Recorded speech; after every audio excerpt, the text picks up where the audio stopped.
first up is Dagon. It's the reason this one's first is because it might not be that scary. It's the guy who wrote like Cthulhu and all those. It's inspired by him. It's kind of like a playthrough of one of his stories in a way. So it's that. Oh man, why can't I remember? Cthulhu.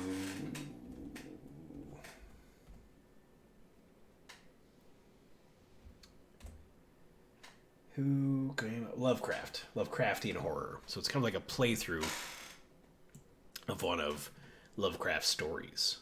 So I thought that'd be kind of neat to start off with. I'd include one because the other, there's this game and then Poppy's Playtime and then one other. And Poppy's Playtime I know is very jump scary, and the Dark Fracture actually looked pretty spooky. So I thought they'd kind of all span the difference from the, ethereal, philosophical almost horror of Lovecraft to the jump scares of Poppy Playtime, and then in the middle, like the tenseness of the other games. So we're starting off with Dagon.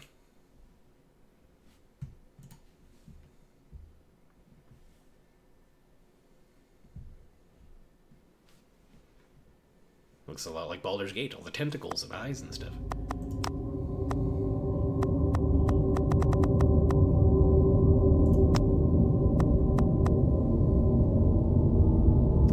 Just gonna bounce it down a little bit.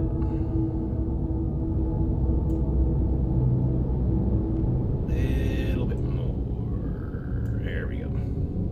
That should be good.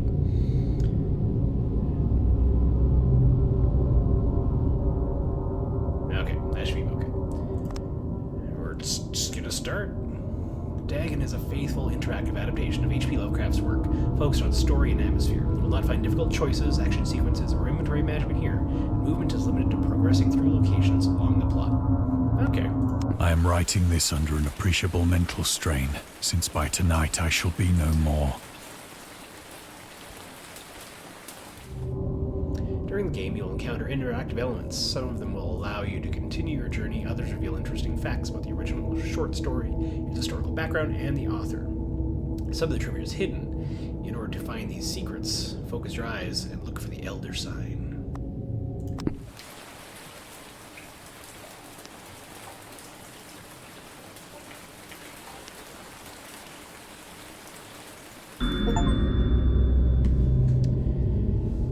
As to letters, my case is peculiar. I write such things exactly, as easily, and as rapidly as I would utter the same topics in conversation. Indeed, epistolary expression is with me largely replacing conversation, as my condition of nervous prostration becomes more and more acute. I cannot bear to talk much now. I'm becoming as silent as the spectator himself. My loquacity extends itself on paper. H.P. Lovecraft, Reiner Recliner. Throughout his life, Lovecraft penned about 100,000 letters to his friends and fans, out of which about 10% survived. His tendency to endless correspondence was a relatively late growth.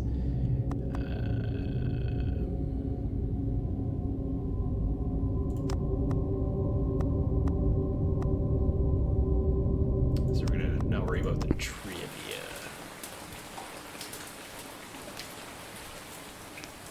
Penniless, and at the end of my supply of the drug which alone makes life endurable, I can bear the torture no longer, and shall cast myself from this garret window into the squalid street below.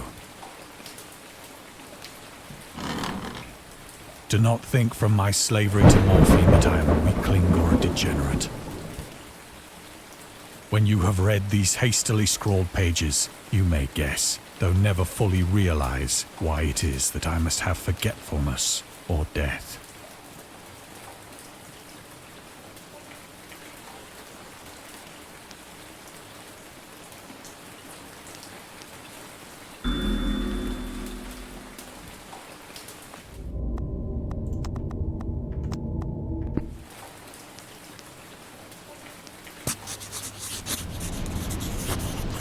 It was in one of the most open and least frequented parts of the broad Pacific that the packet of which I was supercargo fell a victim to the German sea raider.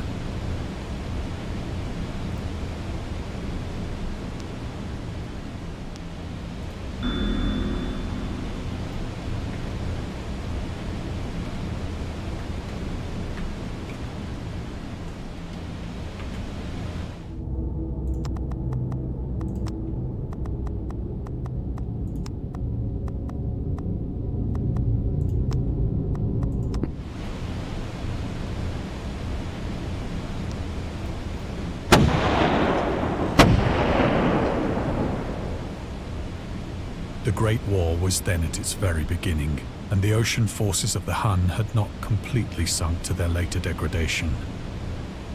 So that our vessel was made a legitimate prize, whilst we of her crew were treated with all the fairness and consideration due us as naval prisoners.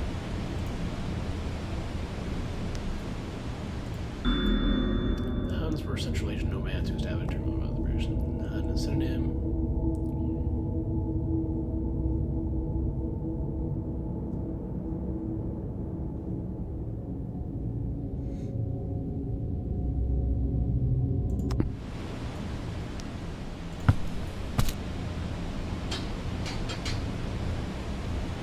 So liberal, indeed, was the discipline of our captors, that 5 days after we were taken, I managed to escape alone in a small boat with water and provisions for a good length of time.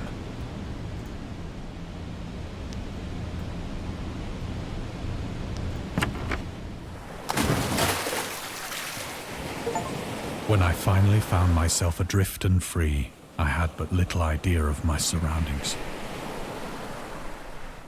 Never a competent navigator, I could only guess vaguely by the sun and stars that I was somewhat south of the equator. Of the longitude, I knew nothing, and no island or coastline was in sight. I guess you were sailing for 5 days, so yeah, there's not much to... Could be anywhere if you don't know where you're going. The weather kept fair, and for uncounted days I drifted aimlessly beneath the scorching sun, waiting either for some passing ship or to be cast on the shores of some habitable land.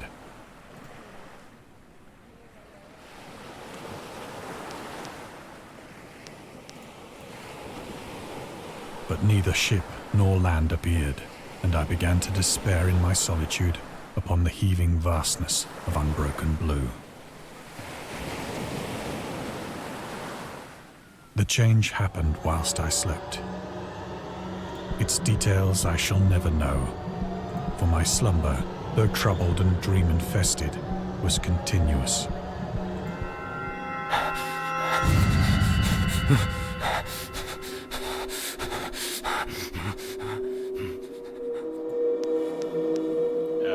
Okay. When at last I awoke, it was to discover myself half sucked into a slimy expanse of hellish black mire, which extended about me in monotonous undulations as far as I could see, and in which my boat lay grounded some distance away. Though one might well imagine that my first sensation would be of wonder at so prodigious and unexpected a transformation of scenery, I was in reality more horrified than astonished, for there was in the air and in the rotting soil a sinister quality which chilled me to the very core. The region was putrid with the carcasses of decaying fish and of other less describable things which I saw protruding from the nasty mud of the unending plain. Perhaps I should not hope to convey in mere words the unutterable hideousness that can dwell in absolute silence and barren immensity. There was nothing within hearing, and nothing in sight, save a vast reach of black slime. Yet the very completeness of the stillness and the homogeneity of the landscape oppressed me with a nauseating fear. The sun was blazing down from a sky which seemed to me almost black in its cloudless cruelty, as though reflecting the inky marsh beneath my feet.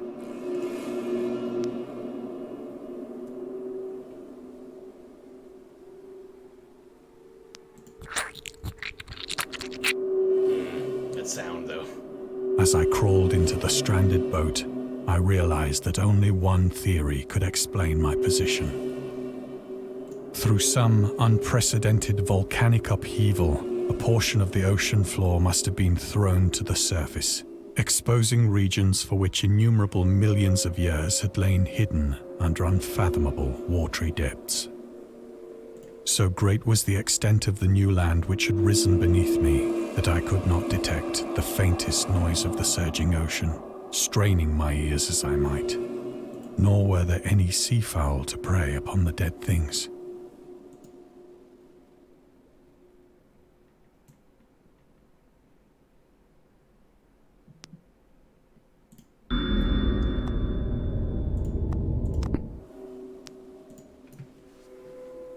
For several hours I sat thinking or brooding in the boat, which lay upon its side and afforded a slight shade as the sun moved across the heavens. As the day progressed, the ground lost some of its stickiness and seemed likely to dry sufficiently for traveling purposes in a short time. That night I slept but little, and the next day I made for myself a pack containing food and water, preparatory to an overland journey in search of the vanished sea and possible rescue.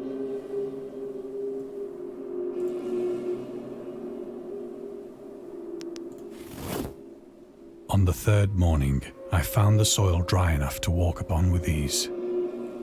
The odor of the fish was maddening, but I was too much concerned with graver things to mind so slight an evil, and set out boldly for an unknown goal.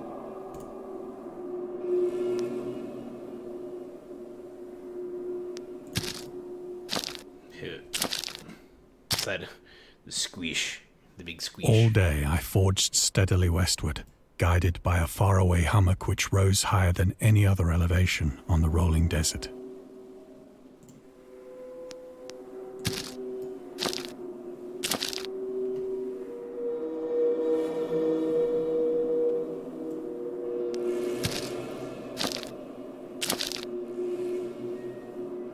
That night, I encamped, and on the following day still travelled toward the hummock, though that object seemed scarcely nearer than when I had first espied it.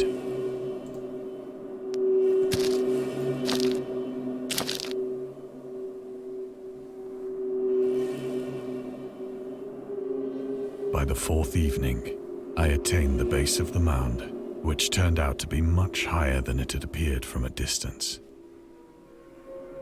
An intervening valley setting it out in sharper relief from the general surface. Too weary to ascend, I slept in the shadow of the hill. I know not why my dreams were so wild that night, but ere the waning and fantastically gibbous moon had risen far above the eastern plain, I was awake in a cold perspiration, determined to sleep no more. Such visions as I had experienced were too much for me to endure again. And in the glow of the moon I saw how unwise I had been to travel by day. Without the glare of the parching sun, my journey would have cost me less energy. Indeed, I now felt quite able to perform the ascent which had deterred me at sunset. Picking up my pack, I started for the crest of the eminence.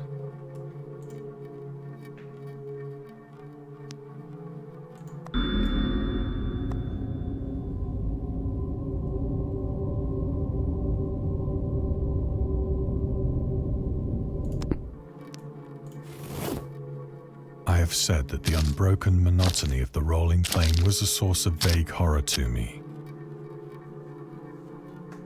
But I think my horror was greater when I gained the summit of the mound and looked down the other side into an immeasurable pit or canyon, whose black recesses the moon had not yet soared high enough to illumine.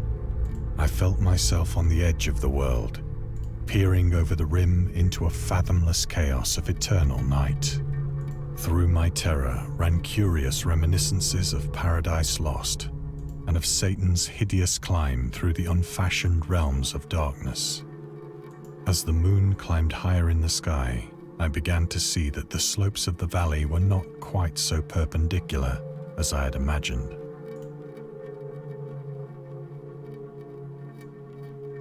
Ledges and outcroppings of rock afforded fairly easy footholds for a descent, whilst after a drop of only a few hundred feet, the declivity became very gradual. Why would you go down into the thing? I mean, because he's going mad. But urged on by an impulse which I cannot definitely maybe analyze, I scrambled with difficulty down the rocks and stood on the gentler slope beneath, gazing into the Stygian deeps, where no light had yet penetrated. All at once, my attention was captured by a vast and singular object on the opposite slope, which rose steeply about 100 yards ahead of me. an object that gleamed whitely in the newly bestowed rays of the ascending moon.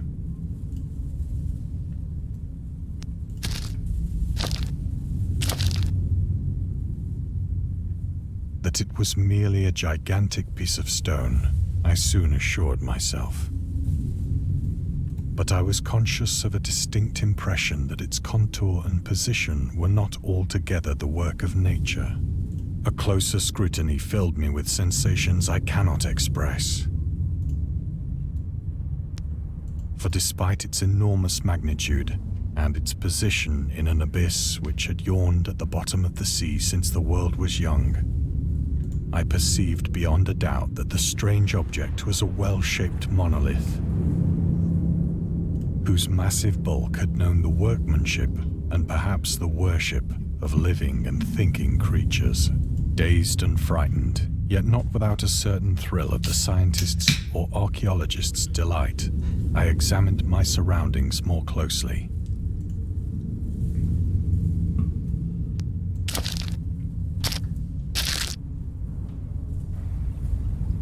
The moon, now near the zenith, shone weirdly and vividly above the towering steeps that hemmed in the chasm, and revealed the fact that a far-flung body of water flowed at the bottom, winding out of sight in both directions and almost lapping my feet as I stood on the slope. Across the chasm, the wavelets washed the base of the Cyclopean monolith, on whose surface I could now trace both inscriptions and crude sculptures.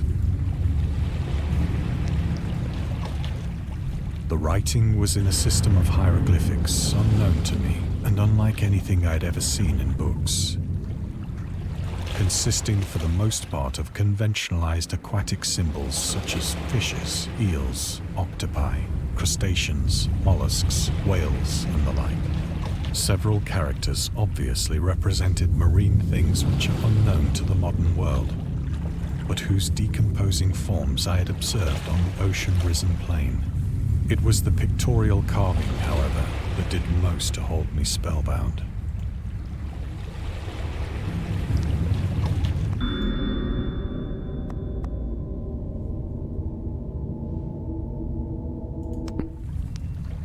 Plainly visible across the intervening water, on account of their enormous size, were an array of bas-reliefs whose subjects would have excited the envy of a Doré.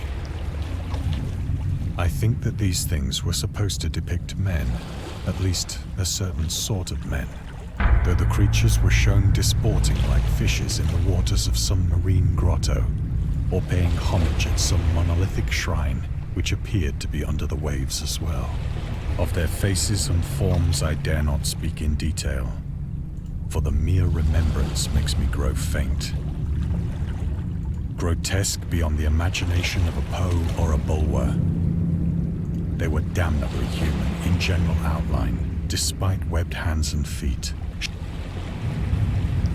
glassy, bulging eyes, and other features less pleasant to recall.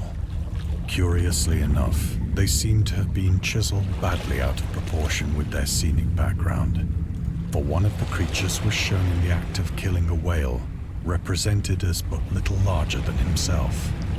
I remarked, as I say, their grotesqueness and strange size, but in a moment decided that they were merely the imaginary gods of some primitive fishing or seafaring tribe. Some tribe whose last descendant had perished eras before the first ancestor of the Piltdown or Neanderthal man was born.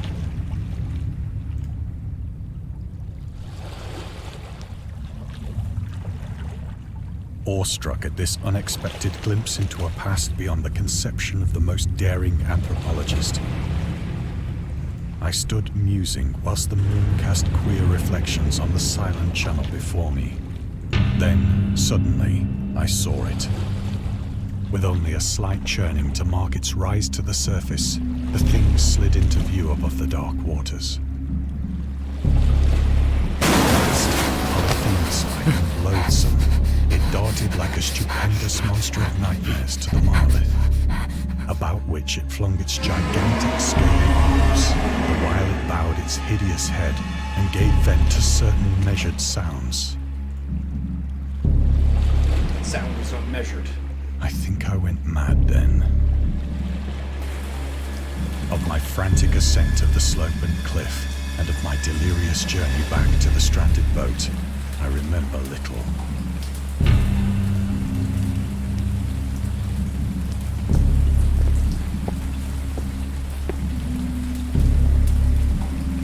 I believe I sang a great deal and laughed oddly when I was unable to sing.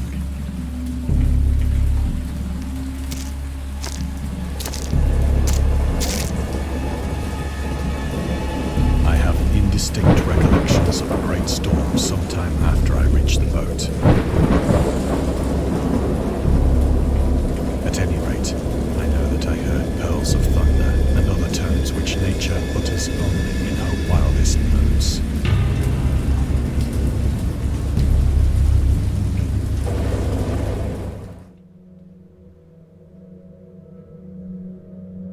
When I came out of the shadows, I was in a San Francisco hospital. All right. Brought thither by the captain of the American ship which had picked up my boat in mid-ocean. In my delirium, I had said much, but found that my words had been given scant attention. Of any land upheaval in the Pacific, my rescuers knew nothing, nor did I deem it necessary to insist upon a thing which I knew they could not believe.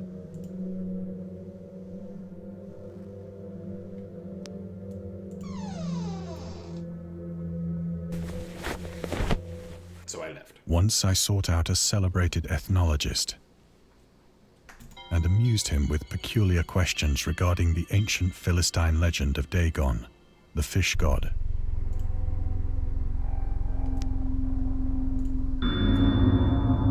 Dagon was the main deity of the Philistines, worshipped throughout the Middle East as the ancient god of fertility and crops. In Hebrew, the word Dagon was a common noun for grain. The rulers of Akkad, Mesopotamia, chose him as the patron saint of their war conquests. He also appeared as the judge of the dead in an Assyrian poem and an underworld prison warder in one of the Babylonian texts. He's often mistakenly taken for a fish god due to the wrong interpretation of his name, as in Hebrew the word dag means fish. In H.P. Lovecraft's work, Dagon is an underwater deity ruling over the deep ones, a humanoid race with fish traits that reside in the oceans. He is worshipped by a secret cult called the Esoteric Order of Dagon.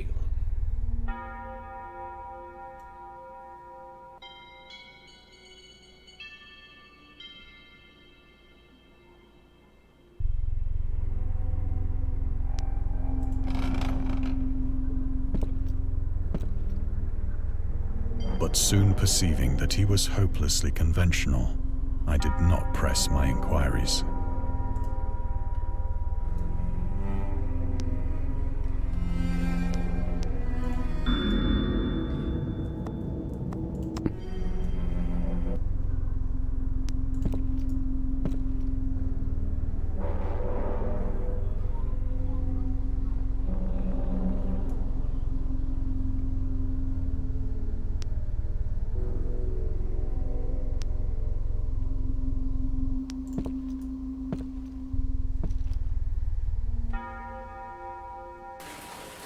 It is at night, especially when the moon is gibbous and waning, that I see the thing.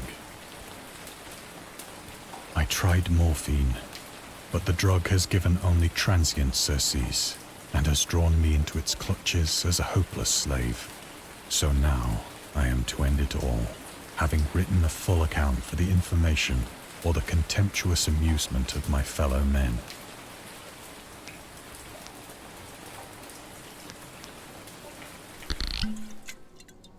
Often, I ask myself if it could not all have been a pure phantasm. A mere freak of fever as I lay sun-stricken and raving in the open boat after my escape from the German man-of-war. This I ask myself, but ever does there come before me a hideously vivid vision in reply. I cannot think of the deep sea without shuddering at the nameless things that may at this very moment be crawling and floundering on its slimy bed, worshipping their ancient stone idols and carving their own detestable likenesses on submarine obelisks of water-soaked granite. I dream of a day when they may rise above the billows to drag down into their reeking talons the remnants of puny, war-exhausted mankind. Of a day when the land shall sink and the dark ocean shall ascend amidst universal pandemonium.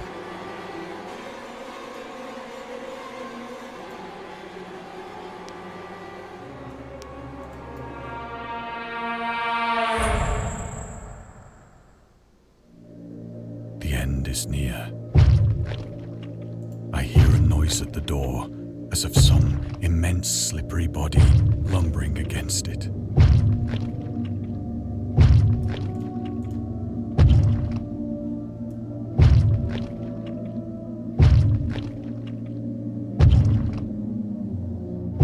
It shall not find me.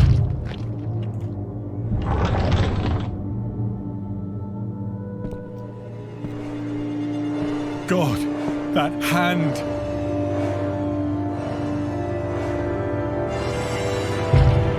The window! The window!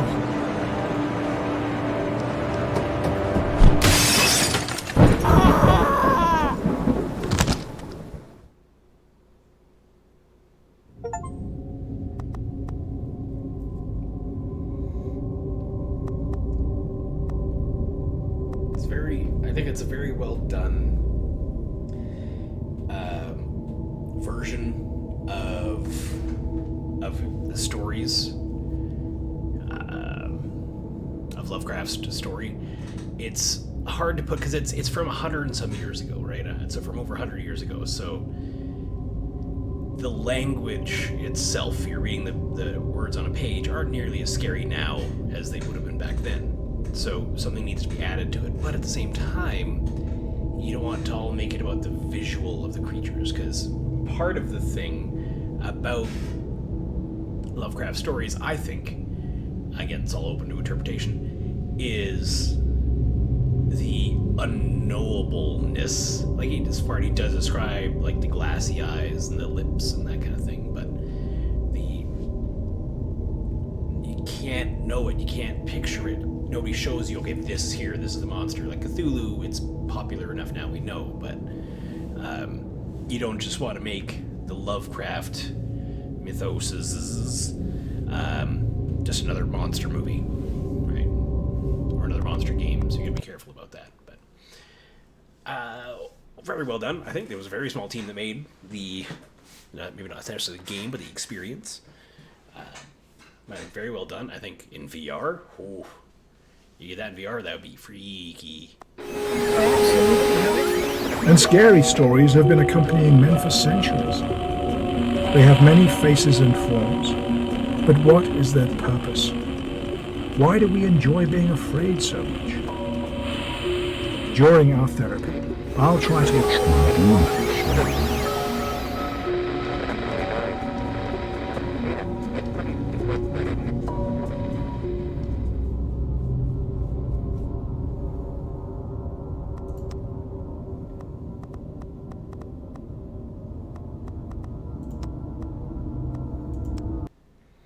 So good job by the small team that made that. Or it was likely a very small team that made that. But next, we are on to... See, that was Dagon. Played Baldur's Gate. Played Power Wash Sim. Next, we are on to Dark Fracture Prologue.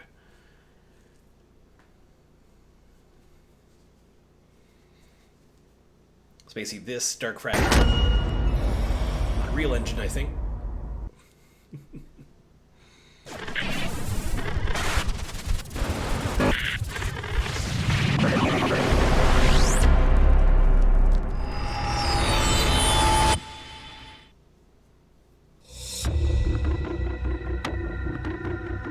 This is much more of like the traditional horror game.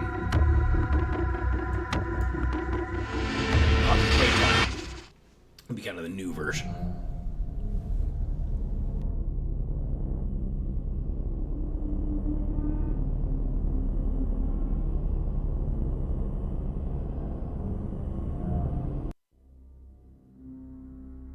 Ooh, I always sneeze in twos. I don't know why, I just doos. Video settings. settings. Frame rate, VSync on. That works. Audio.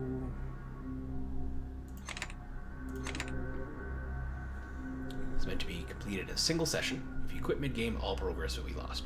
Again, not very long. Around that half hour, 45 minutes. Perfect for what we're doing today.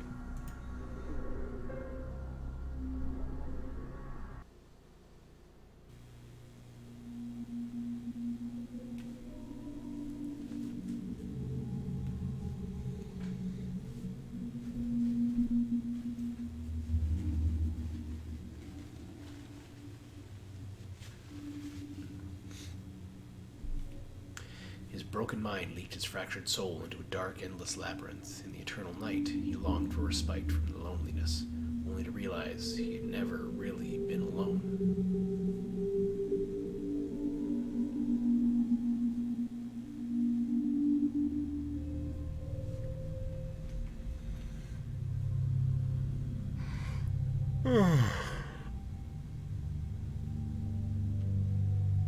How long was I out? I need a cigarette. Where's my damn lighter?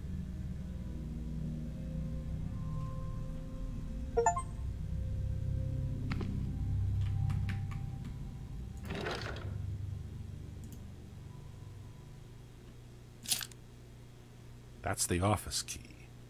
Now where's my lighter?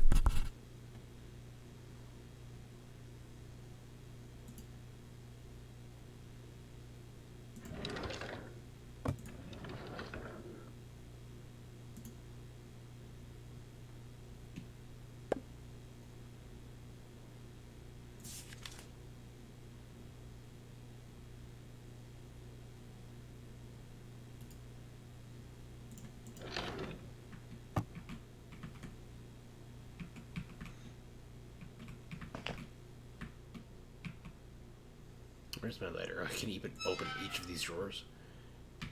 That's a lot of,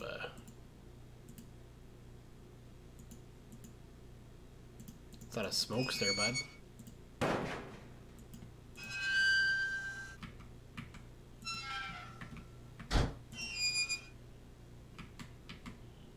You just got cigarettes stashed all over the place. And just like always, one drawer is broken. Center drawer. Always center drawer. Never not. Okay, this time it's not center drawer.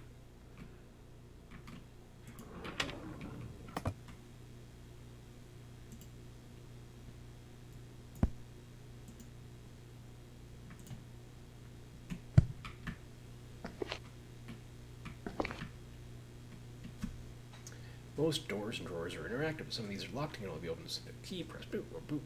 On a drawer, to use a key for your inventory to unlock it.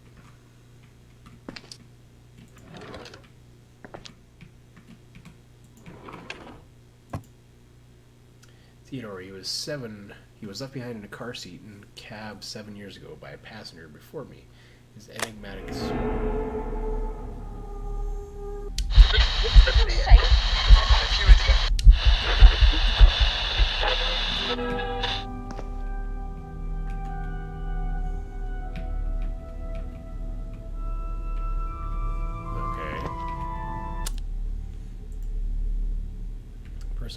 My psychiatrist tells me it's used for severe mental illness that do not improve. I've been consuming these for several years now. Comes out of experiencing rather than blood pressure, dizziness.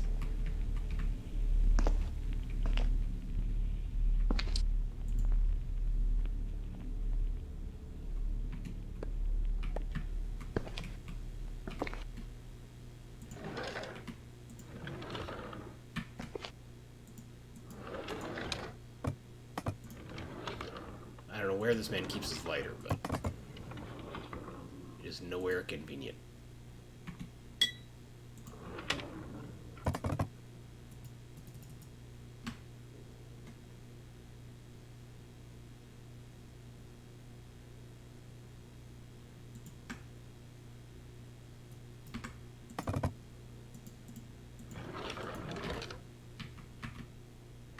Hairbrush, some scissors, loose pills.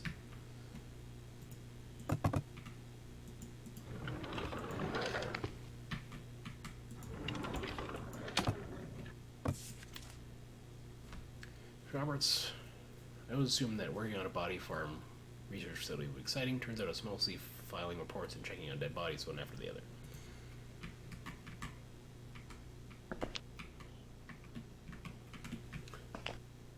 Okay, so actually though, where's the lighter? Is it in a coat? Can't check my coat. Deep psychology. It's real deep.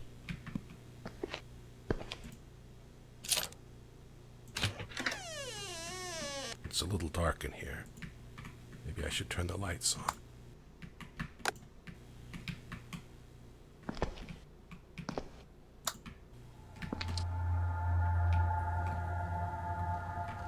That's not fun.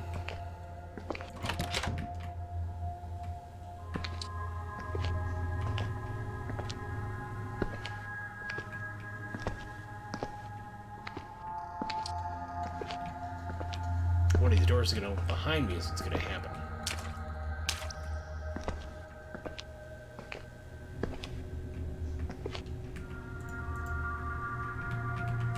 Still no lighter.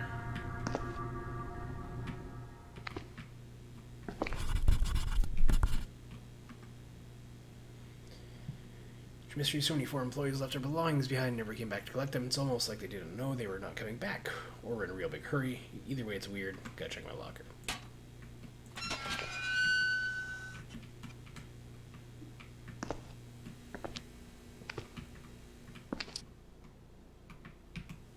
Okay, but which one's mine?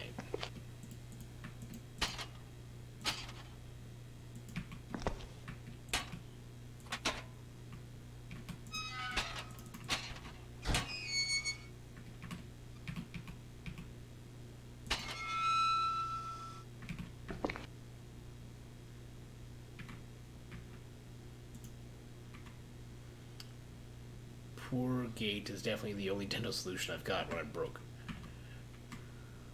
Poor Gate. You got a themed toothpaste based on how much money you have. It's my locker, and it's locked. The key should be on the table just outside of the room.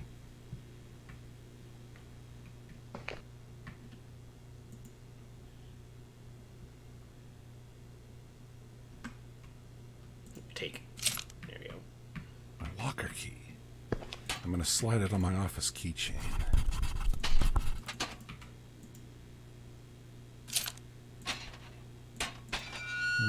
Home sweet home. Oh, kind of. Lighters use a secondary source of light. You have a limited amount of fluid in your lighter, so use it wisely. You may be temporarily affected by environmental factors and other events. Press 1 to equip or unequip your lighter. Take the pill. They are something.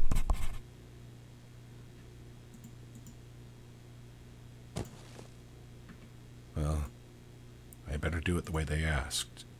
Because with all these cameras around, it feels like they're watching my every move. They're watching, I think is what that says.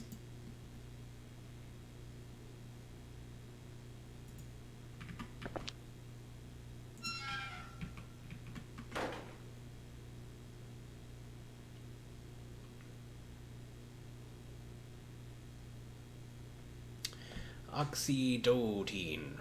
Facility medication. The administration here requires all staff to consume this pill daily, with strangely specific directions. They claim the pill is staying mentally on the job, and daily ritual centers our thoughts, or focuses the mind, or something like that.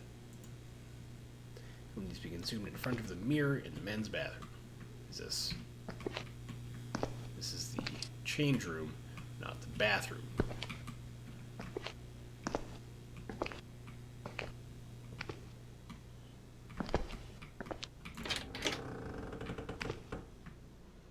It's a mirror in a horror game. We know exactly what's gonna freaking happen.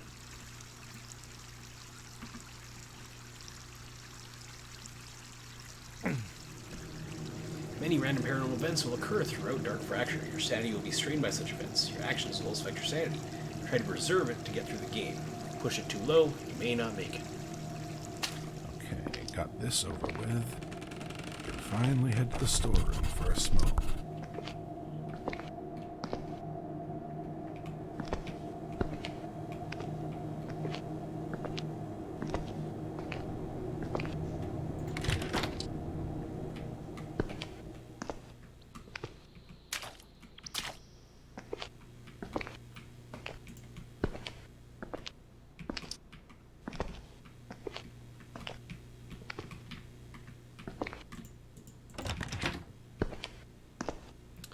That's going to be the room with the blinking light. Because of course it is. Nope. Open, nope. Nope, nope, nope, nope, nope. See, like, Poppy Playtime, I can handle the jump scary whatever. Well, not well, but I can.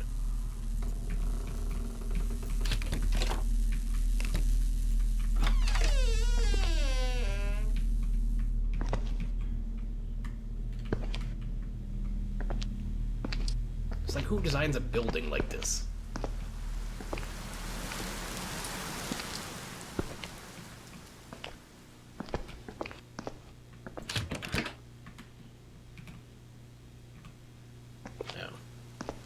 Why did it even let me in here then? I mean, because I'm going to get scared on the way back into the main room. But that's not the point.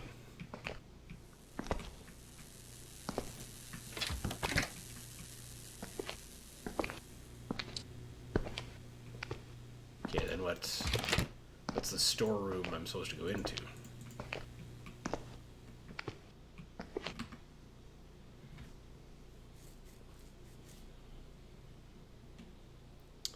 I got a secret spot where you step with a stool and an ashtray I always leave behind is one of the only places in the aisles of the storeroom. A step stool. And an ashtray. Is this not the storeroom?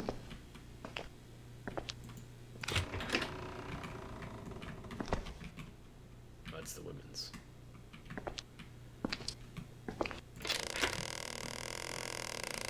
This is the storeroom. Maybe. I don't know. Nothing's labeled. Oh, yeah, there's the storeroom.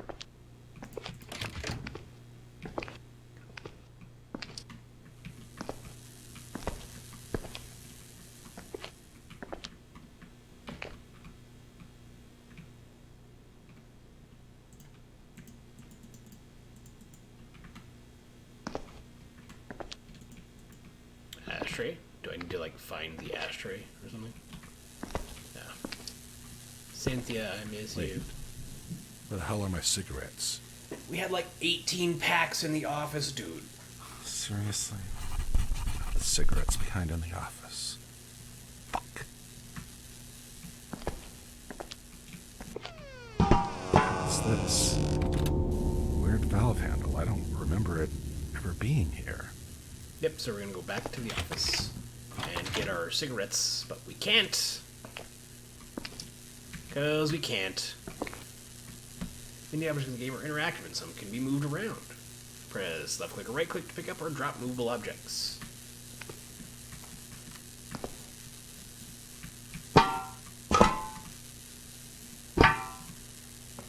Jesus.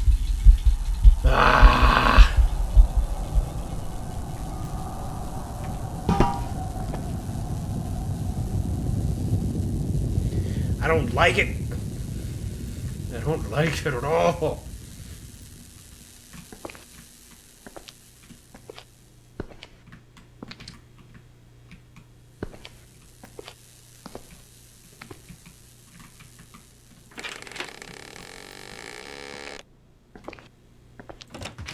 And of course, we're not going to get all the way back to... Oh, see, that changed. This door used to lead to, like, the main room. Now it goes into our office. Not picking that up. It's the phone in the office ringing. Probably an important call. Guess I gotta pick that up. Why would you carry this with you? Like, what kind of... Well, I mean, it's not supposed to make sense. Shit. Missed the call. I should probably get back to work. What happened to cigarettes? I definitely need to smoke now. Do you want those cigarettes? Or do you want those other cigarettes? We have so many cigarettes we could grab right now. Just saying. Back to work doing what? Might have been important. Someone's probably going to come and check on me. I better get busy. For when I call, there are 6 bodies occupying the freezers in the freezer room. A routine checkups in order. I still got a few more hours to spend down here until my shift ends. But when I'm done, I should also check out the decompression process in the outdoor cages.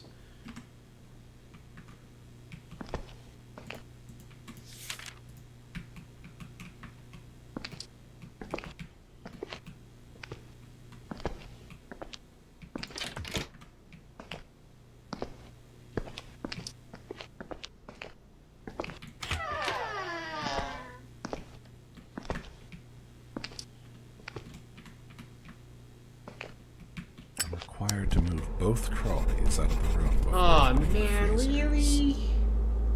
Really?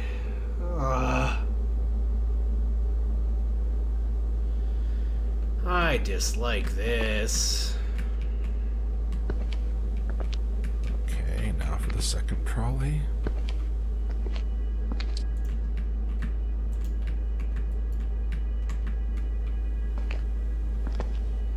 Really don't like you guys sometimes. Like, not legitimately, but kind of legitimately. Just so you know. Now that this is done, I can go check the occupied freezers. Can we not? How about we just not? Like, this gotta fail some kind of, like, OSHA. It's very poorly lit. There's pooling water on the ground. Next to, like, I'm sure there's open electrical wire somewhere. Go that way. Go away. Go that way. Okay.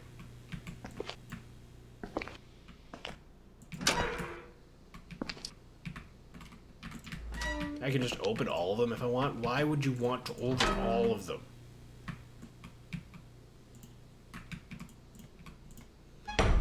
Oh, man. Nope, we're leaving this door open.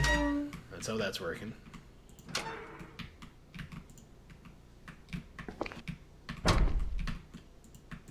Yep, that is still there. Take a minute to routine check on them. A3, A5, B, 8, 11, 13, 15.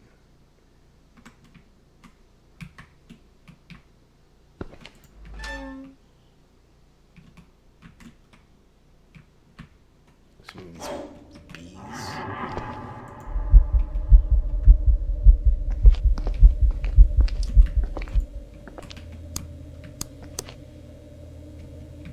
Neat. The lighter won't light up. That's fine.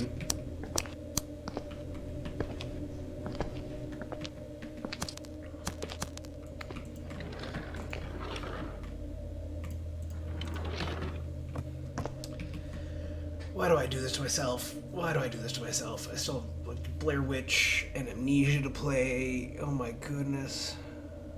Oh.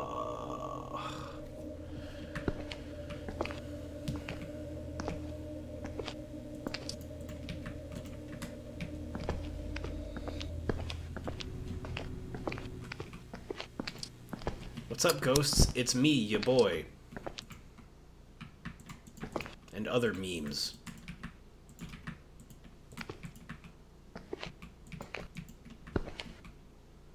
That seems bad. Just blood. Alright, like still wet blood.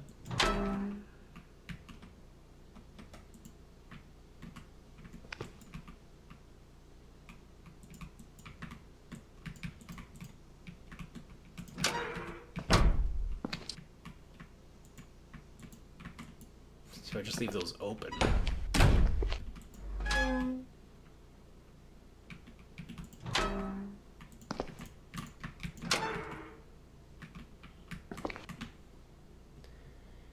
Uh, 11, 13, and 8.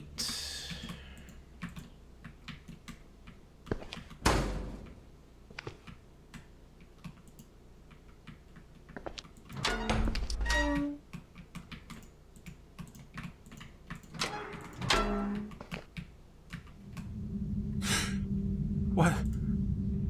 Fucking hell, body is missing from the freezer. Cool. Fuck, I'd better use the office phone to report this immediately. Door's gonna close. Door's gonna close. No? Oh, alright.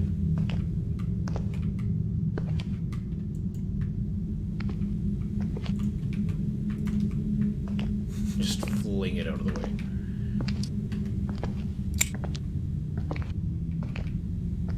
I'm assuming this is the office, and this is the office phone.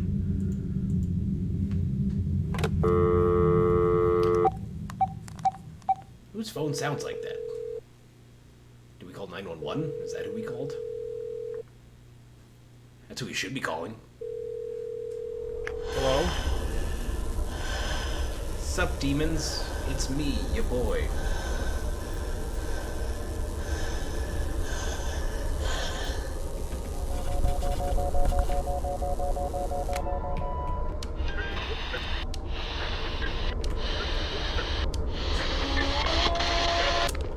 Nope. Maybe thinks he's being real funny, but I don't. Who was on that line? I can't deal with Hearing this a right camera now. shutter clicking away, but where's it coming from? I don't have a kid.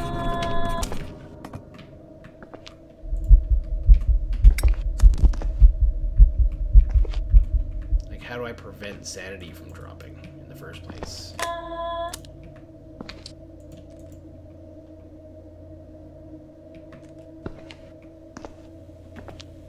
So what am I supposed to do now? The phone line's dead, and the shift is getting very strange. I'm hearing unfamiliar noises coming from the far side of the morgue.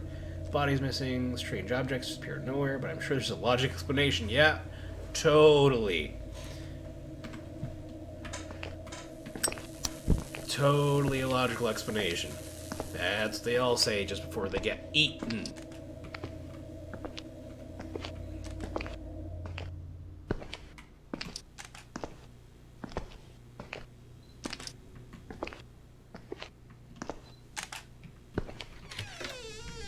Hey, Like that. who's there?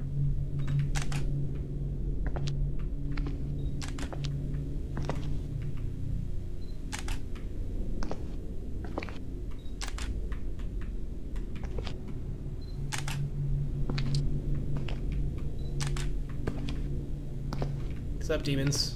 What in the world? This body shouldn't be here. This is messed up.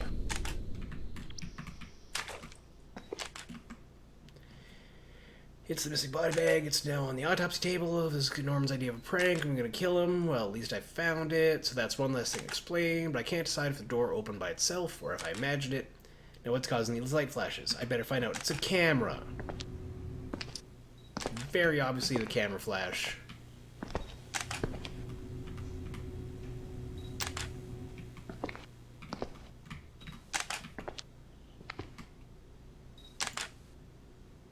We used to photograph the deceased during autopsy, having the progress is taken, so we take the camera. The camera or flash can be used as an unlimited source of light. Press 2 to equip or unequip, hold blank to use the camera flash.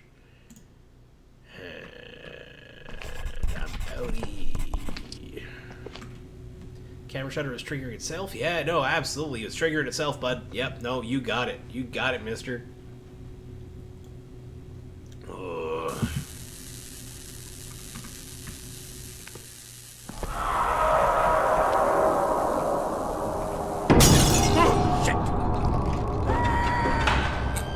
Now what? Power's flat. The fuse box should be in the storeroom. I'd rather just walk without light. But I'm probably gonna go. My sanity's gonna drop if I do that, willing to bet. So I am still watching. I can see what's going on. I'm just watching on the stream preview monitor. Smaller screen theoretically means less scary. That's my office. Where was the storeroom?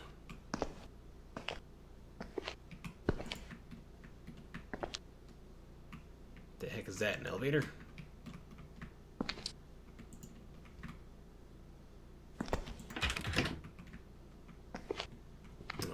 Why do I do this? I think. I mean, I know why I do this, but why do I do this? I don't like it.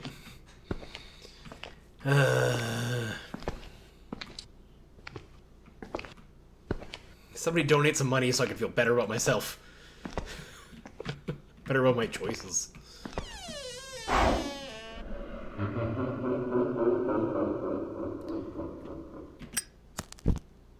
No, we're just looking down.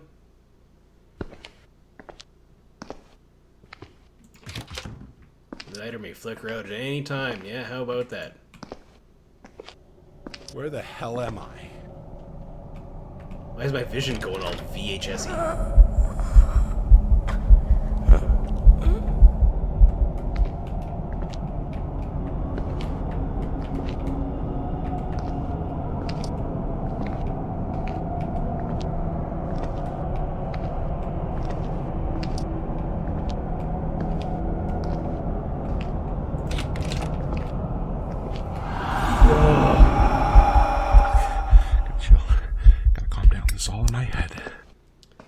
It's not. It's not. It's really not. It's not in your head. It's present. It's in the room. Get out of the house.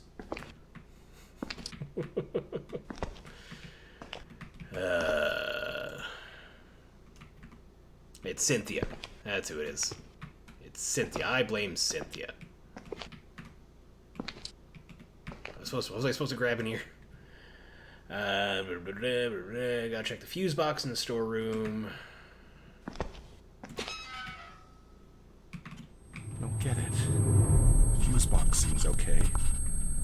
Let me try the emergency lights.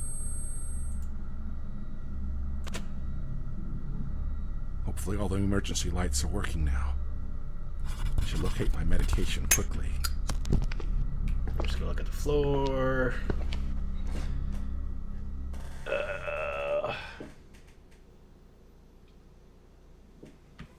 Looking at the floor. That's some... To be fair, that is some frightening tile. It's a very frightening tile.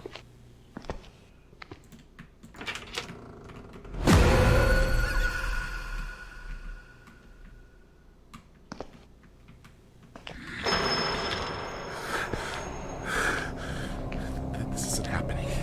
Keep it together. You can get through this. This isn't real. Is it making us walk through the middle? Or can I get through here? I can get through here. It's making us walk through the middle. Or can I get through the other side? No, it's making us walk through the middle. Alright, neat. Hooray for that.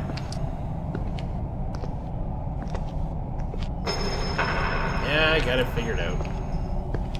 Whatever way's open, that way it closes.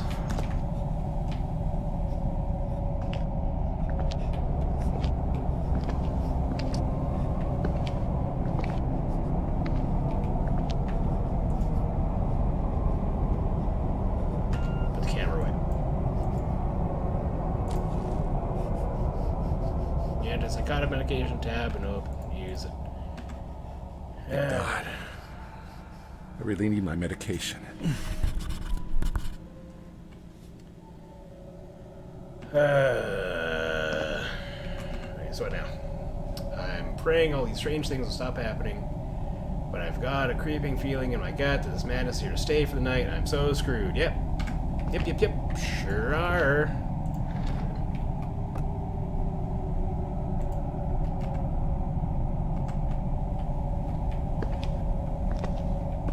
Just gonna close the door.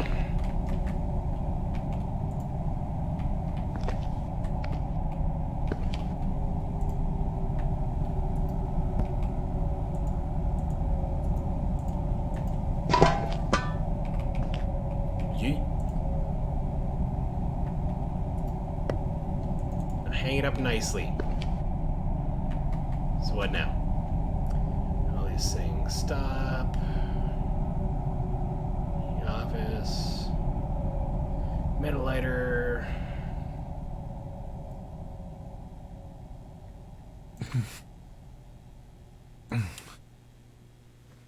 Okay, I'm at 100% sanity. Now what?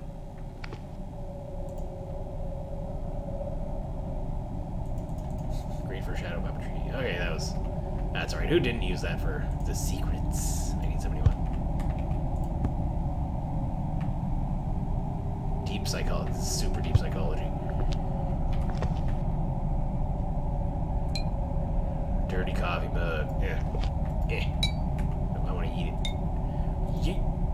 Yeet. No, it's not eat. Okay, you can eat the book. Where's the deep psychology book? Let's eat that. Okay. Analysis of the human mind.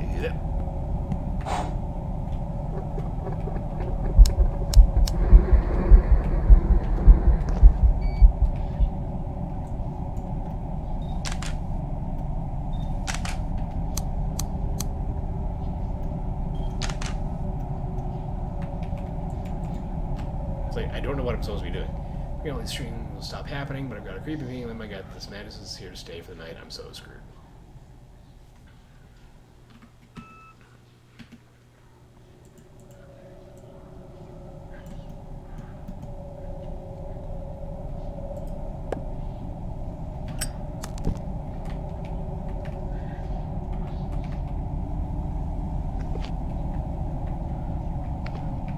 Okay, so there's nothing else to do in this one.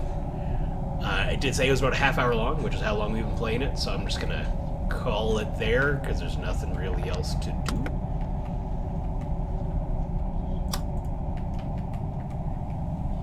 So, we're gonna move on to some Poppy playtime. The game is a very good scary game, this is. You use a little bit better writing, but it's probably a small team, so maybe that's not their... Yeah, that's fine. Maybe writing isn't their forte, but it's a very good scary game. You just know I'm not a big scary game person. And so... Alright. I'm sure I wish to quit. I'm very sure I wish to quit. I want to quit the game.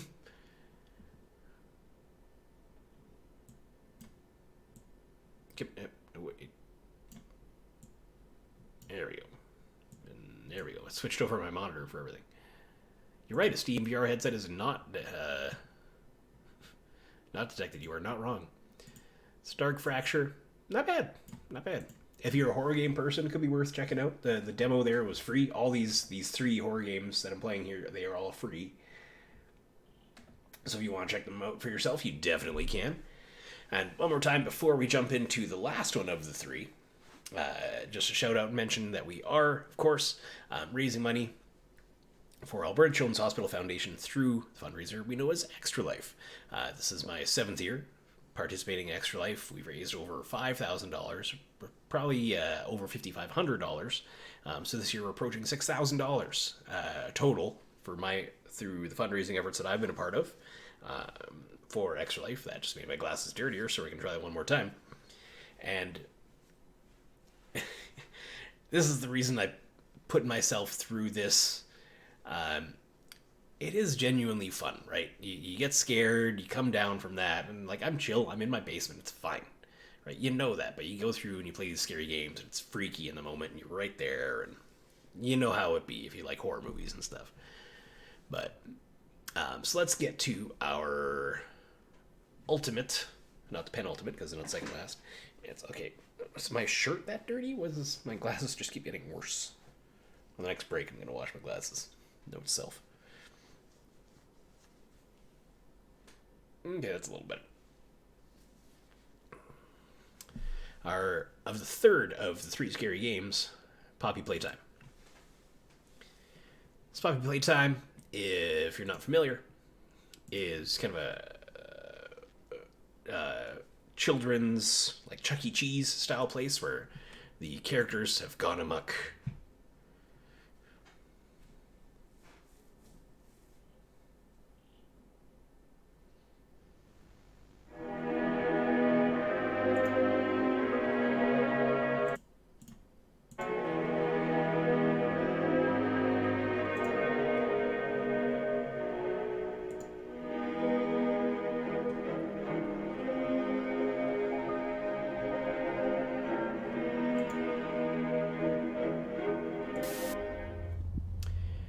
As an ex-employee of Playtime Co., you finally returned to the factory many years after everyone within disappeared. Chapter 1, A Tight Squeeze. So again, this is around that half-hour, 45-minute mark.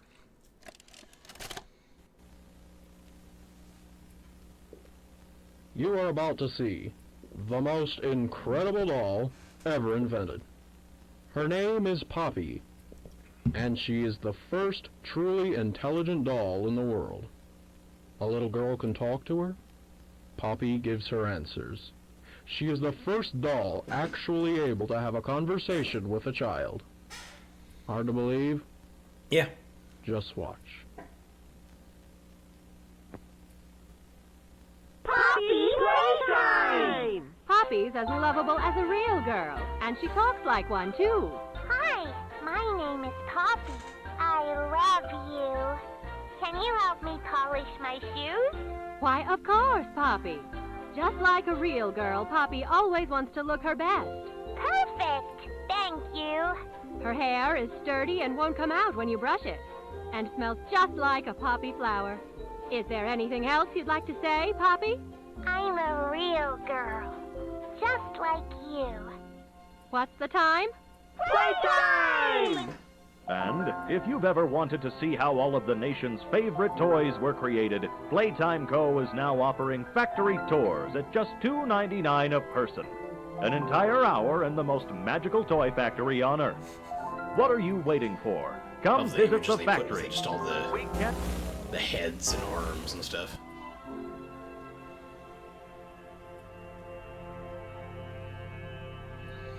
Alright. Now, I have seen this parts of the game played through on YouTube before. I don't know exactly what I'm playing. I've never played it myself. But I know, like, the kind of monsters and the kind of thing. It's much more just creature, jump scary. Everyone thinks the staff disappeared 10 years ago. We're still here. Find the flower.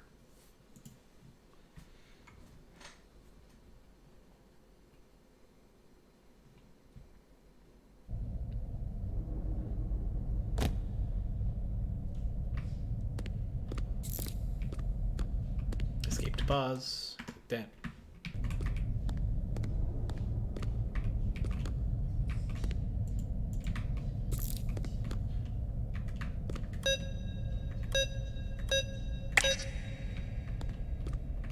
Poppy wants to play.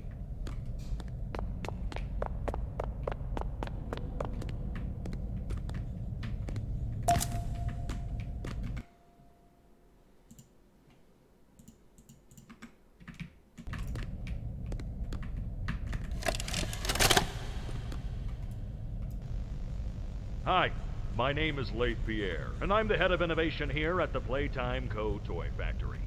If you're seeing this, then you're trespassing. Yeah, we play this little tape on loop whenever we close the factory for the day. So, trespasser, just to make you aware, while we pride ourselves primarily on our high-quality toys and excellent child care, we also pride ourselves on our security. For example, this facility is full of hidden motion triggers, which, once set off, will turn on the factory's emergency alarms and directly contact the authorities. And that's one of the more tame aspects of our security system. No spoilers. So, you've got my warning. It's not too late to turn around. I just hope that you're certain whatever you're doing is worth it. It's fine. Can't go through the turnstile, apparently. We can hop the turnstile? Yeah, we can hop the turnstile.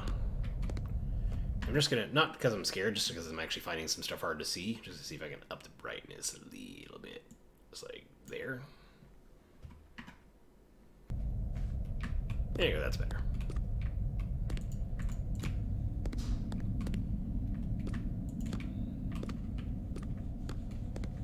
Is there a way to get into the thing? Or is this actually the puzzle? Red, blue, yellow, white. Red, blue, yellow, white. No.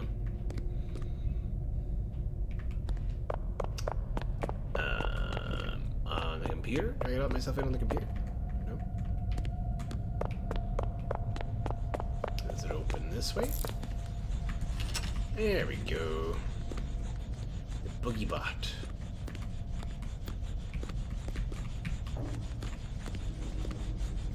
All that noise was the train going. That's what that was.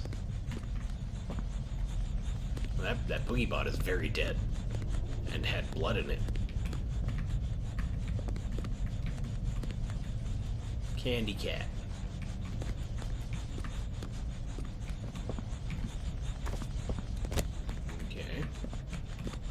seeing really any indicator in here. All the Huggy boxes are empty, so that's interesting.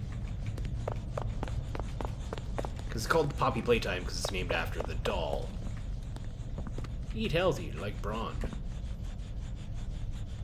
Playtime Co. Cafeteria recommends daily intake of 4,000 calories. That's almost twice as much as an average person should be having.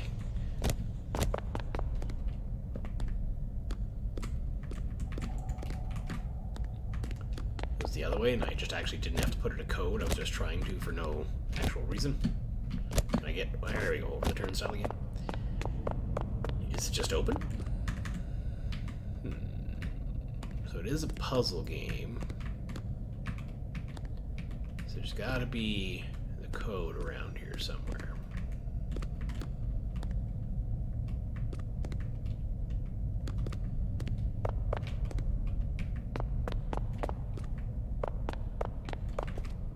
So if I go back, it's gonna be some combination of like blue, red, yellow, and white. Are there some that are synced up perfectly with the lights overhead? That'd be neat.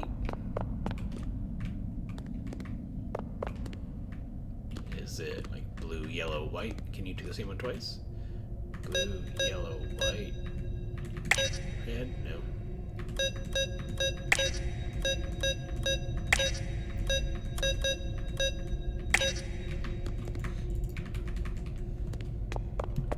Is it in the toy store portion?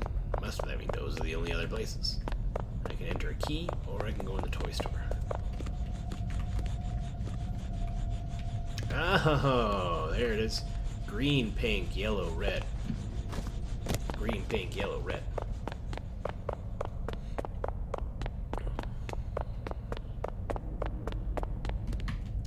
Green, pink, yellow, red.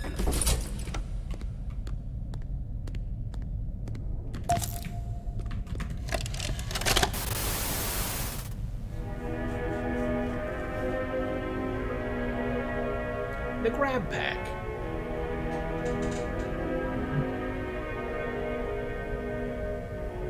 Tighten the straps. Hold both cannons. Pull trigger to fire. Pull again to retract. Hold the grip onto object. Only fire at small objects and handles. Do not fire at a coworker. This may cause injury. Wires conductive, used for rewiring. Thank you. Use your grab pack responsibly. What's the time?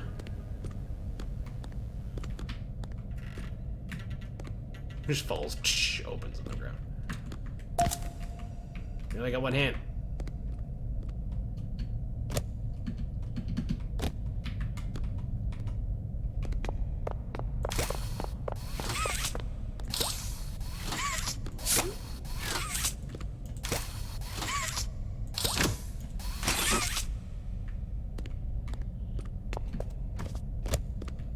Boop.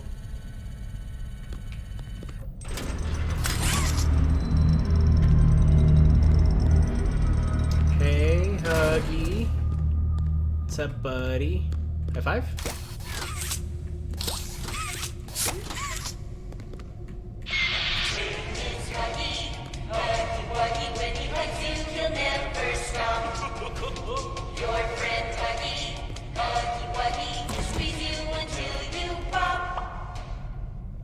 No offense, but that doesn't sound like something I want.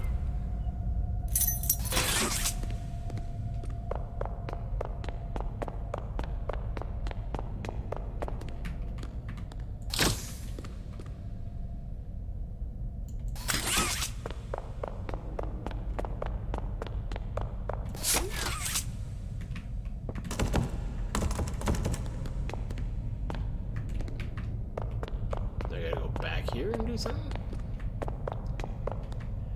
Alright, just testing.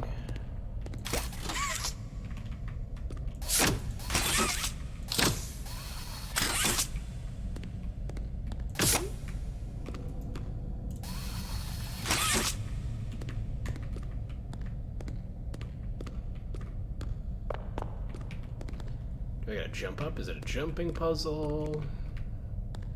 Train track goes all the way around, but I don't see a way really to get up onto it.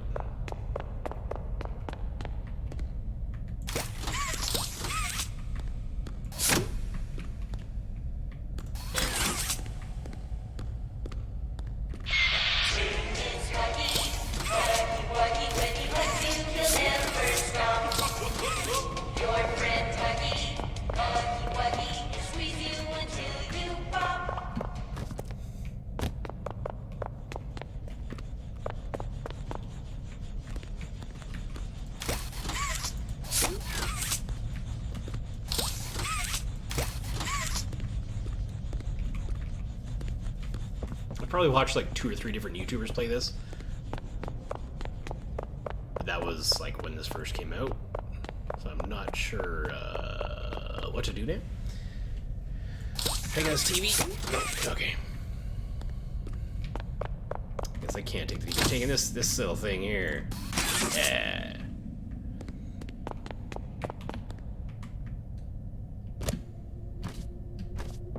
Can I redo that? Nope. Welcome to Playtime Co.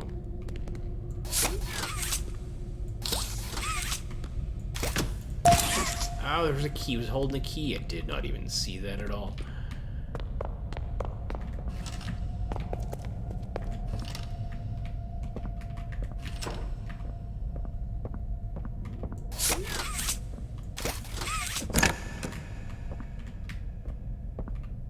What was that noise?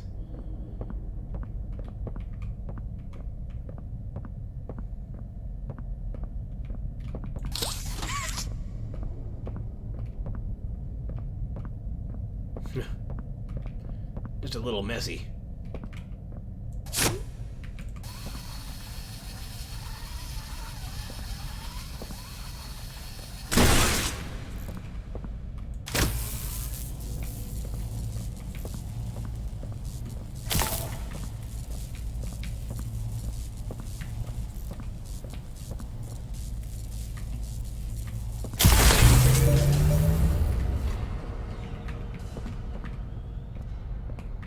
Do. Be kind to others, show up on time, not hide behind doors to scare Laith Pierre. Don't. Stay past 8, misuse company time, tamper with machinery, enter Innovation Wing without authorization.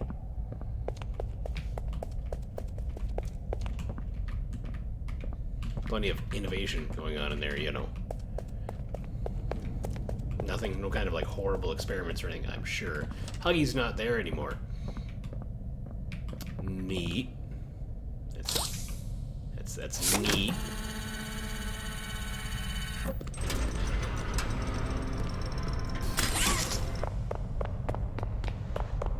Oh, did you see his hand? Did you just see his hand go, though?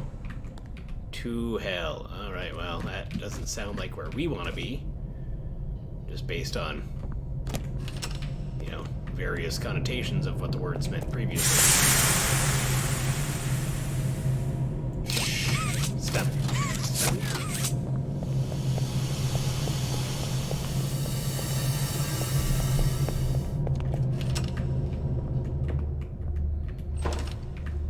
Because the game is divided up well between puzzle sections and chase sequences. Oh, do we get another tape?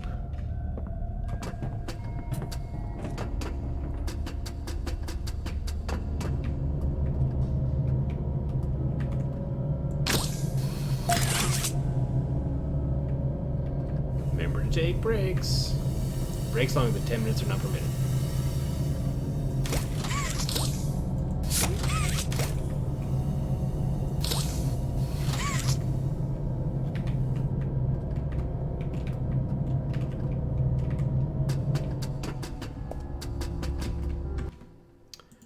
Items. We have a battery.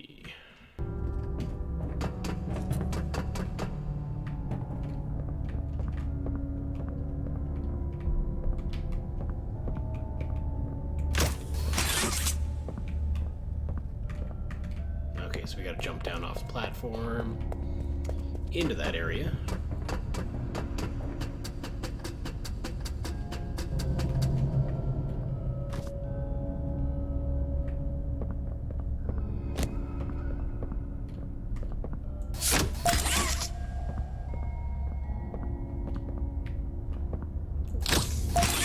Yellow tape, too.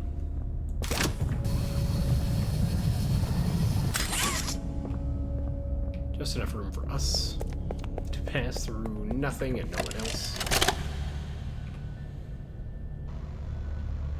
Rich, where are they keeping the Huggy boxes? I don't know. I couldn't tell you. Remember when maintenance last did a sweep of this place? No. Exactly. Nobody they're doing. Oh, I swear, I haven't seen a single box in its place since they started flooding the storehouse with orphanage junk. Right. I get it. It's a nice program and all, on brand, but it's just hard to be happy about it when manufacturing's on our necks about it, because we can't find stupid hockey boxes. Rich. You're right. You're right. It's for the orphans. I just wish there were less boxes. Anything less would be more habitable. Is that even a word? Habitable.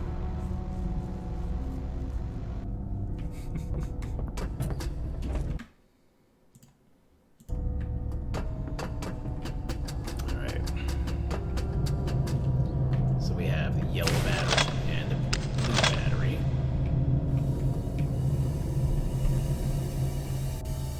I don't necessarily know what those do. But we have 2 of the 4. So we need red battery and green battery.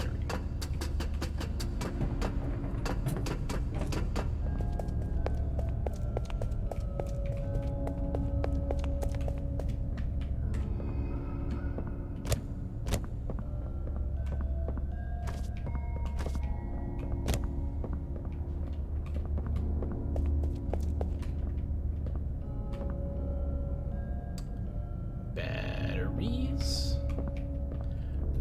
You know why they have like A batteries and C batteries and D batteries, but they don't have one that begins with B?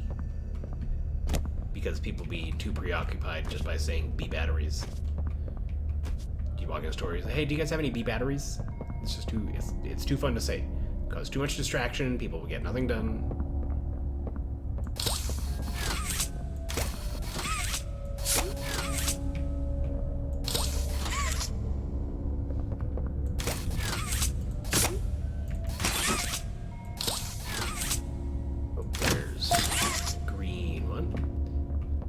The red one up there, I want to say, so I'm gonna go back.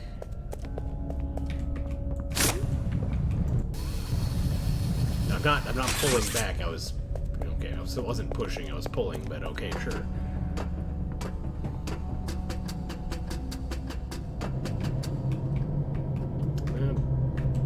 Green.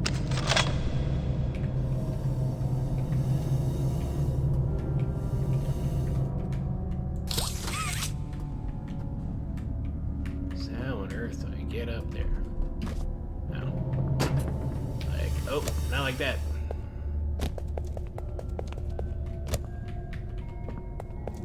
Oh, these boxes, maybe? No? Not like that.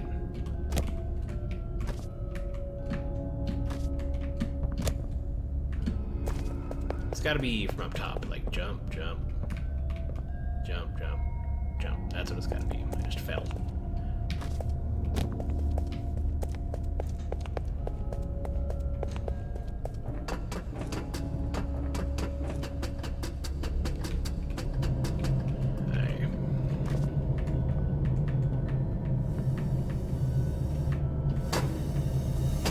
See, there's an invisible wall there that I can't. Oh, and I can't grab that.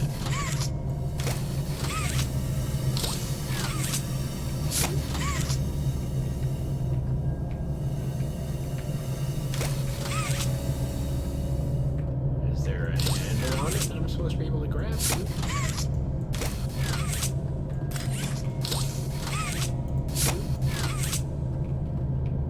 Or do I have to get red one in order to do it. If so, how do I get the red one?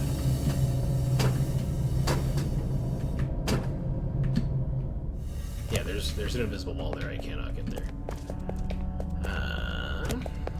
Okay, there's got to be a different way there then.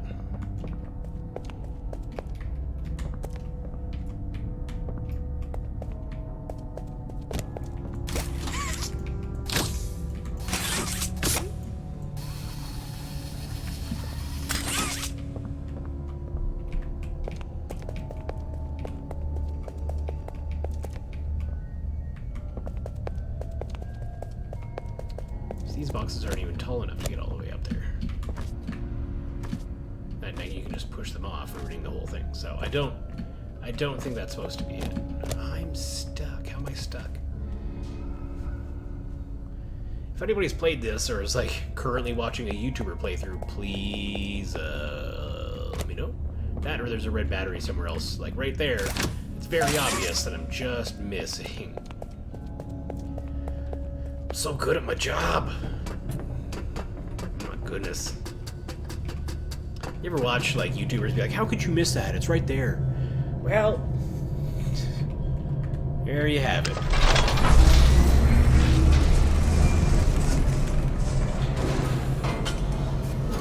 Oh, that was the red hand, not the red battery. I thought that was the red battery.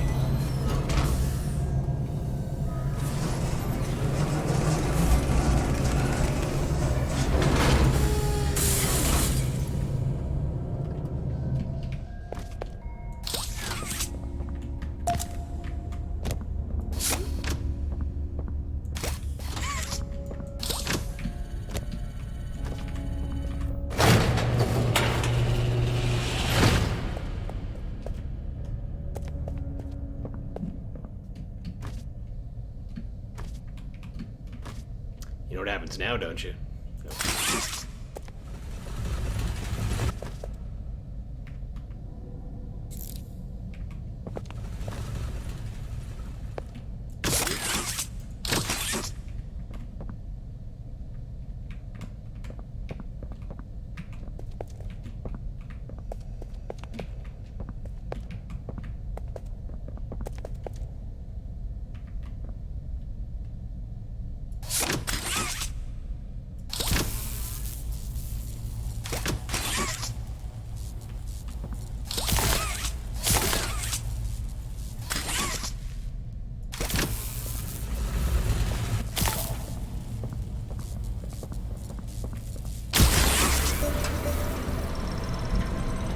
Like I said, there are puzzle sequences, and then there are chase sequences.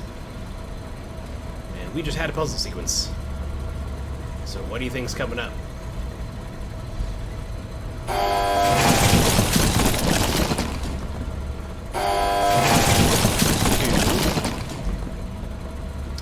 3.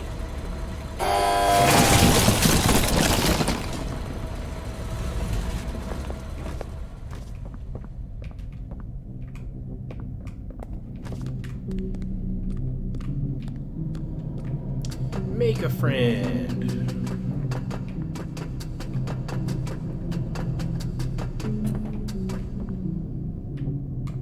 Another videotape.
get power to both of those nodes.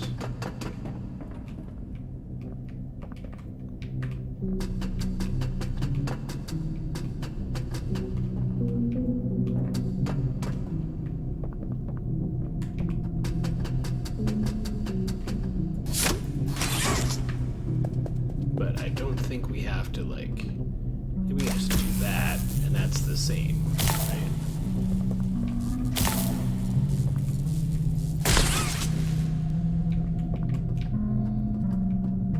Oh, but we gotta, yeah, so we can go like that. There's no pole there to get around.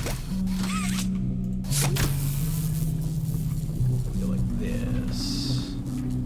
And like that. That. Across. Like that. Cool, cool, cool, cool.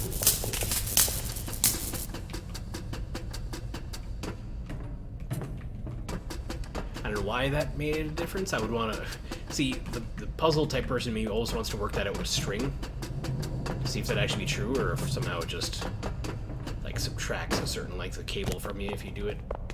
I don't know. You know what I mean?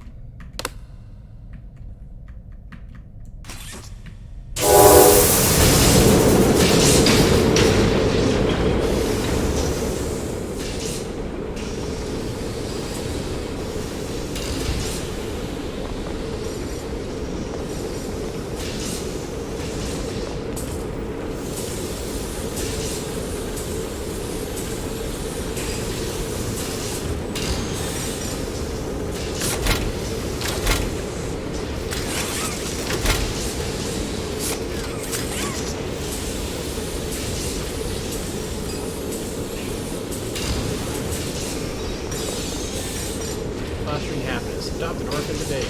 Get them co-adopt. Strive to create permanency. Lives are already children by recruiting, adopting, fostering to an enrolled organization. Encourage all these employees to apply their mission. Foster adopted orphan child. Employees will get financial benefits. This mission helps children not only in the Midwest region, but also work around the world. Child deserves a chance at new life.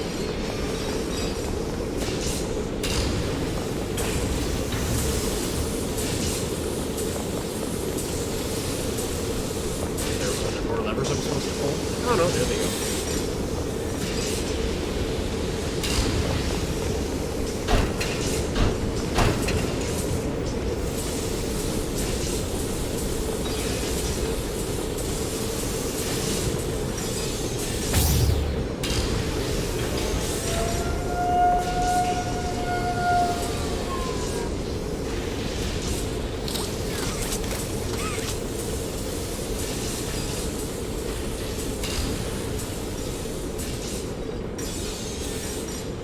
Conveyor belt goes so slow.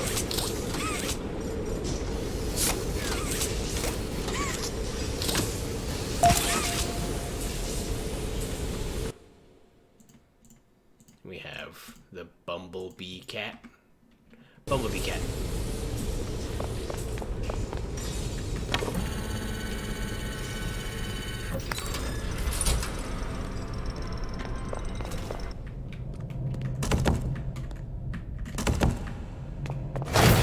Nope, nope, nope, nope. Nope.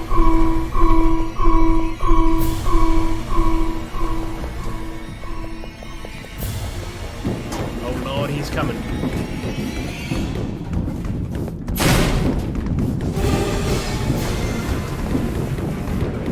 Oh Lord, he's coming.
we standing, though? Oh, okay, there we go. Whew. Okay. There's that big thunk and, like, mark he left on that one pipe. So... Huggy Wuggy's alive. So it said to look for the poppy. There's the poppy.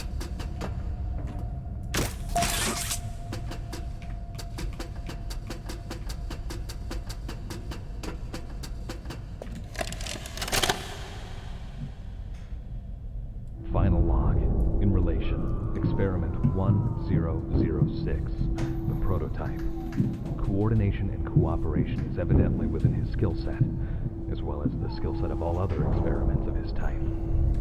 Though still missing, today's events are no doubt in relation to him. His absence was a flaw in the scientific process, which should have under no circumstances been left unaccounted for. That's why I'm making this log, so that the same mistake won't be made twice. Any future experiments will need to be contained and disposed of in a secure location. I'm not worried about myself. One breakthrough and I'll be back. We must forge onwards in the name of science, whether those who are beneath us understand it or not. End of... In the name of science?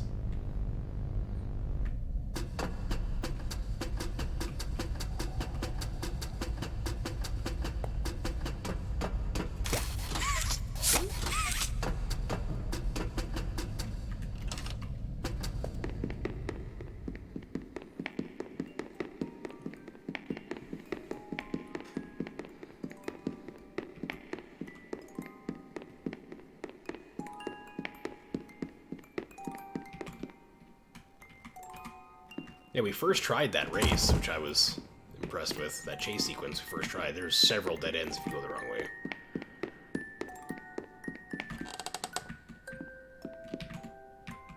That's Poppy.